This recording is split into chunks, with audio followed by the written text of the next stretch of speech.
আগতে এনেকুৱাকৈ আছিল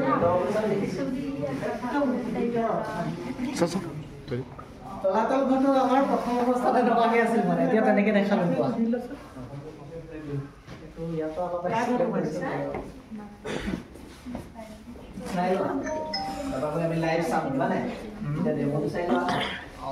ৰজাৰ ঘৰ এইটো তলাতল ঘৰ যে চামগে আমি তলাতল ঘৰতে সৰ্ববৃহৎ আছিল আৰু ভয়ানক এইটোৱে আছিলে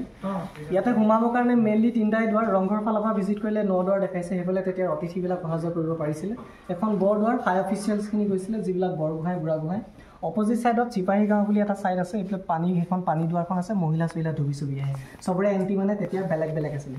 য'ত এতিয়া টিকেট কাউণ্টাৰটো বহি আছে তাতো এখন দুৱাৰ আছিল মন বচোৱা দুৱাৰ এতিয়া মেটেল ডিটেক্টৰ মানে তাৰপিছতে ভিতৰলৈ যাবলৈ অনুমতি আৰু ঠিক তেনেকৈ ইয়াতে 27 ফুট ওখ 3টা গড় আছিল মানে গোটেই মনুমেণ্টটো বেৰি আছিল এটাকৈ বাঁহগড় গোটেই গড়গাঁও কেন্দ্ৰ কৰি আছিল আহোমৰ 3 নম্বৰ ৰাজধানী এটাকৈ ভিতৰ গড় তলাতলৰ টিকেট কাউণ্টাৰটো য'ত বহি আছে এটাকৈ জুংগড় তলাতলৰ গাত যিটো লাগি আছে ঠিক তেনেকৈ তাত আকৌ 29 ফুট বহল খাৱৈ বনাই দিছিলে আৰু কিনাৰে কিনাৰে কুতুহা বাঁহ বুলি এবিধ বাঁহ ৰুই দিছিলে ফায়াৰিং কৰিব নোৱাৰাৰ কাৰণে ঠিক আছে এতিয়া সেইবিলাক দেখা নাপাওঁ ব্ৰিটিছৰ সময়ছোৱাত ব্ৰিজ চিজ বনাবৰ কাৰণে ভাঙি লৈ গৈছিল গড়বিলাক এতিয়া আমি এইফালে ষ্টেপবিলাক তোমালোক উঠি যাবা আগতে ষ্টেপবিলাক নাছিল আৰ্কিঅলজি ডিপাৰ্টমেণ্টে পাছত বনাই দিয়ে আগত ডাইৰেক্ট হাতীয়ে উঠি যায় মানে আহি পেলাই এতিয়া আমি তাৰ ওপৰ ৰুফখিনি দেখা নাপাওঁ অকল স্লেটটোহে পাম ওপৰটো ভাঙি গ'ল ৰুফখিনি নাপাওঁ মানে মোৱামৰীয়া মাছ ৰিভলিউচনৰ সময়ছোৱাত বিদ্ৰোহীসকলে জ্বলাই পেলালে চব শাল গছৰ খুটাৰে কৰিছিলে সেইকাৰণে আমি তাত উঠি গ'লে ৰাউণ্ড চিম্বলবোৰ দেখা পাম তাত এখন তোমাৰ ৰয়েল কোৰ্টখন আছিলে এখনকে ন্যায়সুধা ফুকনৰ বিচাৰচৰা বুলি কৈছিলে ন্যায়সুধা ফুকন তেতিয়াৰ জুডিচিয়েল চিফ জাষ্টিচ আছিল মানে কিন্তু ফুকনটো টাই লেংগুৱেজো হয় ফু মানে ধুনীয়া কণ মানে মানুহ ধুনীয়া মানুহ কিন্তু 3000 ওপৰত টাইক ছিষ্টেমতো ফুকন আছে সেইকাৰণে ফুকন মানুহ চাবাচোন খুব ধুনীয়া ধুনীয়া থাকে এই তলখন জেল আছিলে কুটাহাল জেলখনৰ ওপৰতে আমি উঠি থাকিমগৈ জেলখনত সোমাবলৈ এখনেই দুৱাৰ আছিলে সেইখন আৰ্কিঅলজি ডিপাৰ্টমেণ্টে বন্ধ কৰি পেলালে এইটো মেকুৰী ঘৰ কয় তাতে ব্লেক পেণ্টহে থাকে কামাণ্ডো তাতে টৰ্চাৰ কৰি কুটাহালিমানটো পঠিয়াই দিয়ে মানে ওপৰত বিচাৰ চলে তলত জেল হয় ইয়াত পানিছমেণ্ট হ'ব মানে আৰু সেই লং প্লেচটো তোমাৰ বৰচৰা কৈছিলে তেতিয়া ধৰা কনফাৰেঞ্চ হ'ল আৰু তেওঁলোকৰ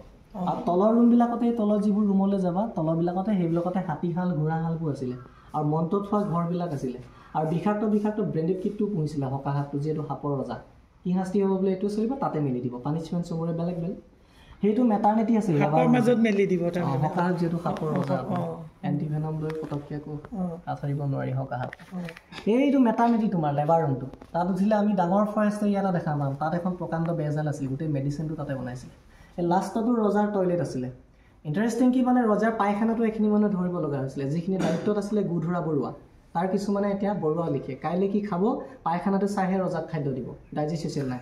যিটো ধৰক ৰাছিয়াৰ ভ্লাডিমিৰ পুটিনৰ কৰে হয় নাই তেওঁলোক তেতিয়া লেবৰেটৰী টেকনিচিয়ান মানে ঠিক তেনেকৈ ৰজাৰ খাদ্যটো টেষ্ট কৰে লাই মেকুৰী বৰুৱা এইটো সেইদিনা এছআই এক্সামত আহিছিল কুৱেশ্যনটো মানে আমাৰ মেকুৰীয়ে যেনেকৈ খোৱাৰ আগত চাই ল'ব লাগিব BC দিয়াৰ সম্ভাৱনা থাকিব পাৰে তাৰপাছতে ৰজাই ভক্ষণ কৰিব মানে ফুড এণ্ড ছেফটি আৰু তেতিয়া ঠিক তেনেকৈ তাৰ আগলৈ চাংমাই ৰান্ধনীশালখন আছিলে টোটেলি তাত ডেষ্ট্ৰয় হৈ থাকিলে আমাৰ চাংমাইখিনিক ৰন্ধন প্ৰকৰণৰ দায়িত্ব দিছিলে আৰু ৰজাৰ কাৰণে খাদ্য বনোৱা ইমান সহজ বিষয় নাছিল মানে বেয়া হ'লে কাটি পেলাবও পাৰে তেওঁলোক তেতিয়াৰ মাষ্টাৰ চেফ আৰু চেফ কুক লিখীয়া কাম কৰিছিলে আৰু সেই কাৰেংটো কৈ থাকে যে তলাতল ঘৰটো 7 মহলীয়া মাটিৰ তলত আছে 3 মহল এনেকৈ এই গোটেই ঘৰটো 7 ষ্ট্ৰাইপ বিল্ডিং নহয় মানে এইটো 2 মহলীয়াই সেই তাত এটা কাৰেং আছে সেইটোৱে 7 মহলীয়া তাৰ পৰা 2টা চিক্ৰেট টানেল আছিল এটা যায় দিখৰিভাৰ 3 কিলোমিটাৰ আকৌ গড়গাঁও ৰাষ্ট্ৰীয় যায় 16 কিলোমিটাৰ সেই টানেলকেইটা ব্ৰিটিছৰ সময়ছোৱাতে বন্ধ কৰি পেলালে এতিয়া কিতাপৰ মাজতে সীমাবদ্ধ আছে আৰু এইটো শিৱ ত্ৰিশূলডাল লগাই তাত শিৱ মন্দিৰ বনাই থৈছে প্ৰকৃততে শিৱ টেম্পল নাছিলে কেলৈ নাছিলে শিৱসাগৰ শিৱদৌল উত্তৰা দক্ষিণাকৈ আছে তাৰতো তোমালোকে পূবা পশ্চিমাকৈ দেখিবা পূবা পশ্চিমাকৈ আকৌ আমাৰ হিন্দু শাস্ত্ৰৰ মতে শিৱক আৰাধনা নকৰে পাছত শাক্ত ধৰ্মটো প্ৰচাৰ কৰিবৰ কাৰণে শিৱ ত্ৰিশূলটো তাত লগাই দিয়া হৈছে কিন্তু অক্টাগনেল শেপত আছে অক্টাগনেল শেপটো বৌদ্ধৰ এটা শুভগণনাৰ প্ৰতীক আছিলে সেইটো চাইনিজ লেংগুৱেজত তেওঁলোকৰ সেইটো মানে বুদ্ধৰ এটা শুভগণনাৰ প্ৰতীক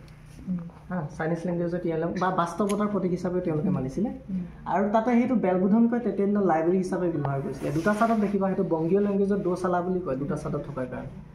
আৰু তাতে উঠিলে এটা ষ্টিলৰ ৰেলিং লগাই থোৱা পুখুৰী দেখা পাবা সেইটোকে মিঠা পুখুৰী কৈছিলে ৰজাই তাতে পানী খাইছিল অন্য মানুহে বোলে টাচ কৰিব নোৱাৰিছিল কিন্তু মোৱামৰীয়া মাছ ৰিভলিউচনৰ সময়ছোৱাত ৰজাঘৰে গোটেই ধনটো তাতে পেলাই মানুহবোৰ গুচি গৈছিলে পাছত বোলে স্থানীয় মানুহে তাত জাকৈ মাৰি সোণ গোট দিছিলে সেইকাৰণে হিষ্টৰিয়ানে এইটো সোণতোলা পুখুৰী বুলি লিখে